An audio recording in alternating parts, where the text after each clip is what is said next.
students, how are you all? I'm sure you all are doing perfect and enjoying your studies too. So children, let's begin with our very first chapter, which is the daffodils. इस chapter में हम pome पढ़ेंगे. Pome में हम daffodils के बारे में क्या कवि कहना चाह रहा है ये हम जानेंगे. तो चलिए स्टार्ट करते हैं. पहले हम समरी जान लेते हैं. You will explore the theme of nature and use of imaginary in the poem The Daffodils by William Wordsworth. You will learn to appreciate the beauty of nature expressed through poetry and understand the delicate feeling and emotions of the poet. Imaginary is a literary device to create vivid images through words. Startup, have you ever seen a field full of flowers? How did it make you feel? What is your favorite flower and why? तो आपको बताना है कि आपने कोई flower की field देखी है और आप उसको देखकर कैसा फील करते हैं. साथ ही साथ आपका फेवरेट फ्लावर कौन सा है, क्यों आपको अच्छा लगता है, ये आपको बताना है. Let's start the poem. I wandered lonely as a cloud that floats on high over vales and hills. When all at once I saw a crowd, a host of golden daffodils, beside the lake, beneath the trees, fluttering and dancing in the breeze. तो यहाँ पे poet जो है बात कर रहा है कि मैं एक जगह भटक रहा था, अकेला जा रहा था, जैसे कोई बादल जो होता है वो घाटियों के ऊपर से जा रहा होता है.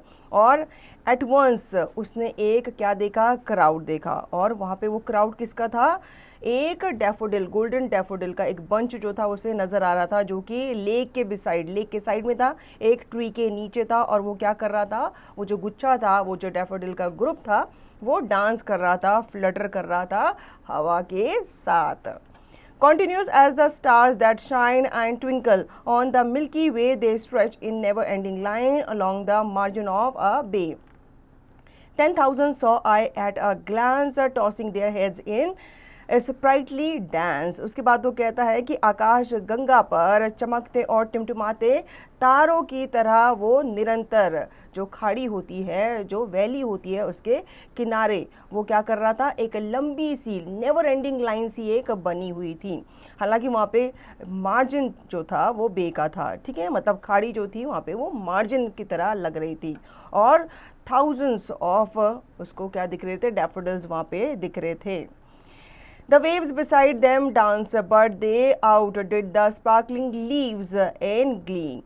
The poet could not be gay in such a jocund company.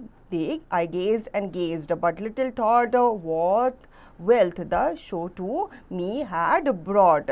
अब कवि जो कहता है वो कहता है कि मैं खुश नहीं हूँ, क्योंकि यहाँ पे मुझे जो ऐसी प्रसन्नता है वो देखने को नहीं मिल रही. वो कहता है मैं देख रहा हूँ और देखता रहा, लेकिन ये जो मैंने सोचा था वैसा यहाँ पे कुछ भी नहीं है. For oft when on my couch I lie, in vacant or in pensive mood, they flash upon that invade eye, which is the bliss of solitude. And then my heart was pleasure fill and dance with the daffodils. वो कहता है क्योंकि अक्सर जब मैं सोफे पर लेटा होता हूँ खाली और मैं सोच रहा होता हूँ, मतलब मेरी मनोदशा ऐसी होती है कि मैं जो भी मैंने दिन में देखा होता है या जो भी मेरे साथ गुजरा होता है मैं उसके बारे में सोच रहा होता हूँ अपने माइंड में. तो मैं लेटा लेटा अपनी आंखें बंद करके उन चमकते हुए जो डैफोडिल्स हैं उनके बारे में सोचता रहता हूँ. जब मैं उनके बारे में सोचता हूँ तो मेरा मन जो है वो खुश हो जाता है, मतलब मेरी सारी चिंताएँ जो हैं वो दूर हो जाती हैं उन फूलों के बारे में, उन डैफोडिल्स के बारे में सोचकर. Now word bucket. Lonely means feeling alone and without any companionship. Wells mean valleys. Breeze, a light gentle wind. Continuous means without interruption. Twinkle means to shine with a flickering or sparkling light. Sprightly means lively and full of energy. Glee means great delight. Jocund means cheerful and light-hearted. Pensive means engaged in deep or serious thought. Bliss, perfect happiness. तो बच्चों ये सुंदर pome जो थी वो लिखी थी William Wordsworth ने. हमने ये पोम पढ़ी, अच्छी लगी. अब इसकी एक्सरसाइज भी हम देख लेते हैं. Think and answer. Tick the correct option. What did the poet compare himself to in the beginning of the poem? उसने अपने आप को किससे कंपेयर किया? He compared himself with a cloud. वो कहता है क्लाउड की तरह मैं भी क्या कर रहा था, अकेला जा रहा था. Read the following extract and answer the questions that follow. Extracts यहाँ पे हमें दिए गए हैं, पहले हम पढ़ लेते हैं उनको, फिर उनके क्वेश्चंस के आंसर देंगे. When all at once I saw a crowd, a host of golden daffodils. What does the poet means by a crowd and a host? तो crowd यानी कि उसने क्या देखी, एक भीड़ देखी. भीड़ किस चीज़ की? एक डैफोडिल, मतलब एक गुच्छा उसने देखा डैफोडिल फ्लावर्स का. Extract 2, they flash upon the inward eye, which is the bliss of solitude. What is the inward eyes? Inward eyes से उसका क्या मतलब है? एक फ्लैश जो है उसकी inward eyes में पड़ा.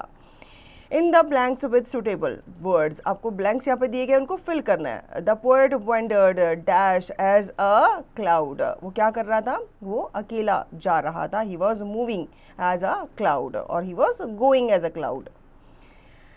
Write false, like true and false for the following statements. The poet felt lonely when he saw the daffodils. नहीं, उसने नहीं फील किया ऐसा, बल्कि daffodils को देखकर उसको लगा कि मेरे साथ भी अब मेरा क्या मिल गया है, companionship मिल गया है. Write the following, answer the following questions. Why does the poet compare himself to a cloud? क्योंकि cloud जो होते हैं वो अकेले जा रहे होते हैं, ठीक है. एक cloud जो अकेला cloud होता है वो अपने झुंड से बिछड़ जाता है, तो वो अकेला जा रहा होता है, घूम रहा होता है, सृष्टि को देख रहा होता है. तो उसी तरीके से उसने कहा कि मेरा भी कोई दोस्त नहीं है, मैं भी अकेला ही जा रहा था, घूम रहा था. Values inside, discuss the use of imagery in the poem Daffodil by William Wordsworth. How does the poet convey the theme of the connection between nature and the human emotions through the poem? तो आपको pome दोबारा पढ़ना है और इन questions के answer देने हैं. Word power, simile is a figure of speech that compares two different things by using the word like or as to make the comparison. It helps to create a vivid and clear picture in the reader's mind by describing one thing in terms of another. Similes आपके figure of speech होते हैं जिसमें आप दो चीज़ों का क्या करते हैं, आपस में comparison करते हैं और उनके बीच में आप word use करते हो like और as. Examples, I wandered lonely as a cloud. मैं कैसे घूम रहा था? मैं cloud की तरह घूम रहा था, wander कर रहा था. This simile compares the poet's wandering to a cloud. It suggests that the poet is feeling carefree and aimless, just like a cloud drifting through the sky, continuous as the stars that shine and twinkle on the Milky Way. This simile compares the seemingly endless lines of daffodils to the countless stars in the Milky Way. It emphasizes the vast number of flowers and their sparkling bright appearance, much like the stars in the night sky. Now identify the similes in the following sentences. अब यहाँ पे कुछ sentences हमें दिए गए हैं, उसमें आपको क्या करना है, similes को find out करना है.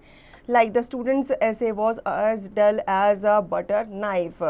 उसका ऐसे कैसे था? डल था, as butter knife. ठीक है, इसी तरीके से आप बाकी के सेंटेंस पढ़ेंगे और बताएंगे इसमें similes कौन है. So you will underline them.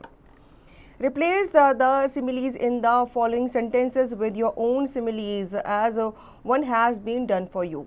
Original, he is as strong as an ox. उसका comparison किससे किया है? Ox से. New simile, he is strong as a steel beam. ठीक है, तो उसका comparison ox से भी किया है और steel beam से भी किया है कि वो बहुत ज़्यादा क्या है, strong है. Original, her eyes were like two shining stars. New simile, her eyes were like two twinkling stars. ठीक है, तो आप शाइनिंग को चेंज करके कुछ भी कर सकते हैं. उसकी आईज आपको कैसी लग रही है, शाइनिंग लग रही है, ट्विंकलिंग लग रही है, कुछ भी आपको लग रही है तो वो आप लिख सकते हैं. इसी तरीके से आप बाकी के जो ओरिजिनल फॉर्म्स हैं सिमिलीज के उनको चेंज करके अपना कोई फॉर्म यहाँ पर लगा करके दोबारा सेंटेंस बना के लिखेंगे. Speaking time, have a class discussion about flowers. Can you give examples of how flowers can bring about peace and harmony? तो आपको क्लास डिस्कशन करना है फ्लावर्स के बारे में कि फ्लावर जो हैं उनको बेस्ट एग्जांपल क्यों माना जाता है पीस एंड हार्मनी का. Writing activity, right the pairs of rhyming words from the pome. One is done for you. अब आपको पोम पढ़नी है और इसमें आपको पता ही है पोम में राइमिंग वर्ड्स बहुत आते हैं. ठीक है, तो आपको राइमिंग वर्ड्स लिखना है, जैसे कि क्लाउड का क्राउड हो गया. इसी तरीके से आप और राइमिंग वर्ड्स ढूंढ सकते हैं और यहाँ पे लिख सकते हैं. Life skill activity in the pome, The daffodils, the poet finds joy and peace in the beauty of nature. How can spending time being close to nature help you feel calm and happy? तो pome daffodil जो है, इसमें poet ने बताया कि हमें piece मिलती है ब्यूटी देख के, किसकी, नेचर की। तो आप कैसे अपना टाइम स्पेंड करेंगे नेचर के साथ, और कैसे नेचर के साथ टाइम स्पेंड करके आपको हेल्प मिलेगी काम रहने में, हैप्पी रहने में। Project activity: create different types of flowers using craft materials or collect pictures of various flowers and make a collage on a chart paper for the class display board. आपको different type of flowers की images वगैरह आपको collect करनी है और आपको बनाना है, create करना है उनको डिफरेंट क्राफ्ट मटेरियल्स को यूज़ करके। ठीक है, आप इसमें पेपर से भी कट करके बना सकते हो, या फिर आप डिफरेंट पिक्चर्स भी कलेक्ट कर सकते हो वेरियस फ्लावर्स की, और फिर उनका कोलाज बना करके उसका चार्ट जो है वो आपको अपने क्लास में चिपकाना है। So children, I hope you understood the chapter very well. Now you will revise the chapter and practice the given exercise to understand the chapter thoroughly.